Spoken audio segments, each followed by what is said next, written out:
আসসালামু আলাইকুম ভিউয়ার্স, আশা করি সবাই অনেক অনেক ভালো আছেন। আলহামদুলিল্লাহ আমিও ভালো আছি। চ্যানেলে সবাইকে অনেক অনেক স্বাগতম জানাচ্ছি। পবিত্র মাহে রমজানের অনেক অনেক শুভেচ্ছা। আজ আমি আপনাদের সামনে নিয়ে এসেছি আরও একটি টিউটোরিয়াল, আমার নিজের ব্যবহার করার একটা মিরর। শুরুতে আমি আমার মিররটি একটা ভালো ব্রাশের মাধ্যমে ক্লিন করে নিচ্ছি। এরপরে ভেতরে যে ফাঁকা অংশটা আছে সেটা আমি কালার করে নিচ্ছি। আপনারা আপনাদের পছন্দ মতো কালার করে নিতে পারেন। আর আপনারা আপনাদের পছন্দ মতো কম্বিনেশন করবেন, কালার কম্বিনেশন করে নেবেন। আমি আমার পছন্দ মতো করে নিচ্ছি।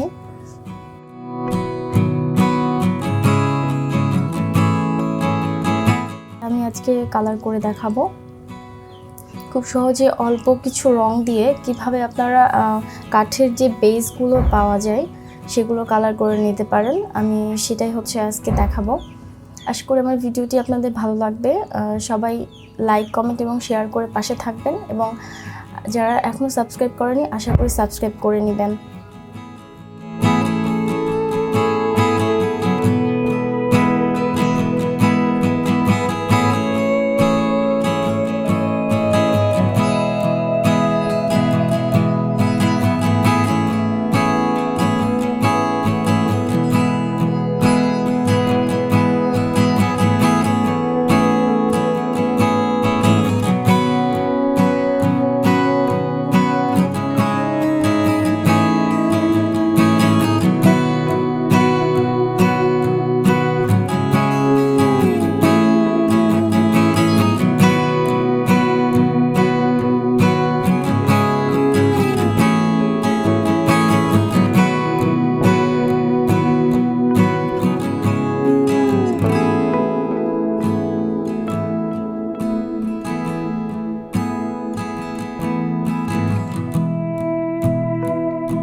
আমি এখানে ফেবিক্যালের যে অ্যাক্রিলিক কালার পাওয়া যায় আমি সেটা ইউজ করেছি। বক্সে পাবেন, প্রত্যেকটা কালার 30 থেকে 35 টাকা করে নেবে।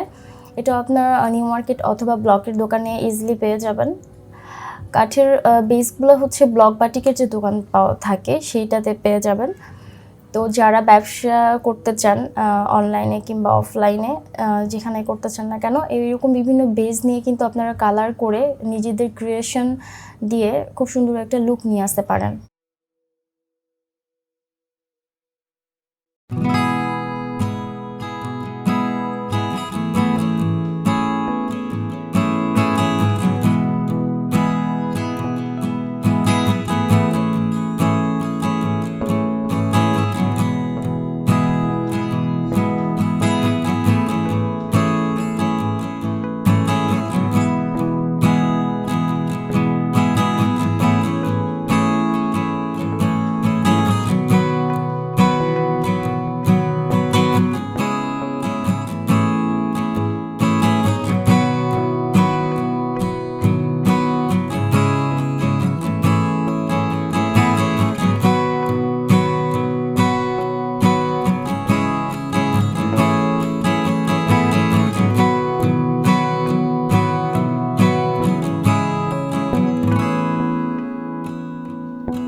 এটা বর্তমানে হচ্ছে কাঠের বেজের, কাঠের গহনা, এগুলোর চাহিদা কিন্তু মার্কেটে অনেক আছে। তো যারা ব্যবসা করতে চান তারা কিন্তু এইভাবে ইজিলি করে ফেলতে পারেন।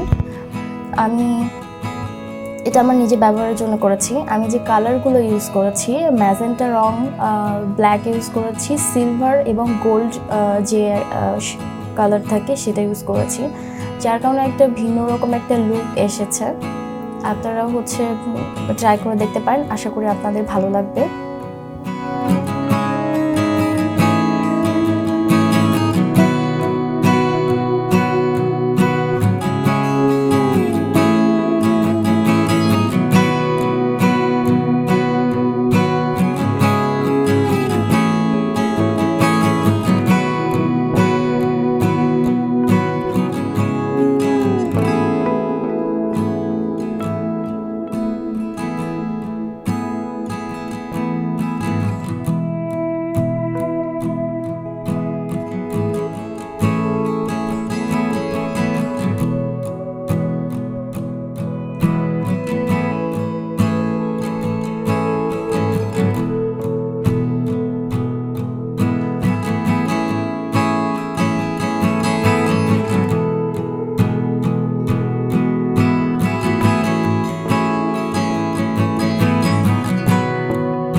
কালার করা অলমোস্ট ডান।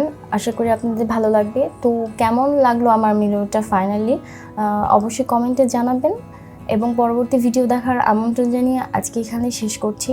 এতক্ষণ যারা আমার সাথে ছিলেন সবাইকে অসংখ্য ধন্যবাদ জানাচ্ছি আমার সাথে থাকার জন্য। যারা অলরেডি আমার চ্যানেল সাবস্ক্রাইব করেছেন তাদেরকে অসংখ্য ধন্যবাদ, এবং যারা এখনও সাবস্ক্রাইব করেননি সাবস্ক্রাইব করে পাশে থাকবেন আশা করছি। আর একটা কথা সেটা হচ্ছে যে পবিত্র রমজানের এই পুরো মাসটা কিন্তু অনেক রহমত এবং বরকতের মাস। আমরা বেশি বেশি আল্লাহ পাকের কাছে দোয়া করব, ইবাদত করব, আমরা আমাদের গুনাহগুলো মাফ চেয়ে নিব আল্লাহ পাকের কাছে এবং খারাপ কাজ থেকে বিরত থাকব। সবাই সবার জন্য দোয়া করব, এটাই আশা করছি। তো সবাই ভালো থাকবেন, সুস্থ থাকবেন, আমার জন্য দোয়া করবেন। সবাইকে অসংখ্য ধন্যবাদ। আসসালামু আলাইকুম।